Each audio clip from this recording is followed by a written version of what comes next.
Jon with us today, who is ready to become a Muslim and join our ummah. May Allah subhanahu wa ta'ala bless him, and Allah subhanahu wa ta'ala keep him firm upon the path of his obedience for the rest of his life.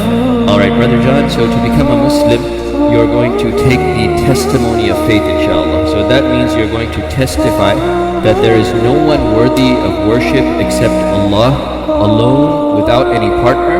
And you're going to testify that the Prophet Muhammad, peace be upon him, is the servant and the final messenger of Allah. Are you ready to do this, inshallah? Alright, so we're going to say it in Arabic first, and you repeat after me, then we'll say it in English as well. Alright? So repeat after me.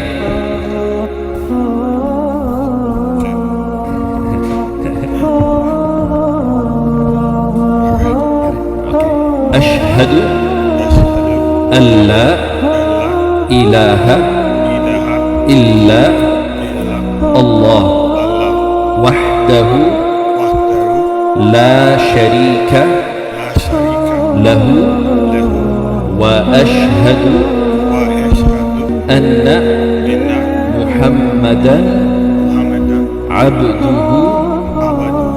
ورسوله. I testify that there is no one worthy of worship except Allah alone, without partner. And I testify that Muhammad is his servant and final messenger. Allahu Akbar. MashaAllah. Allahu Akbar. MashaAllah. Congratulations.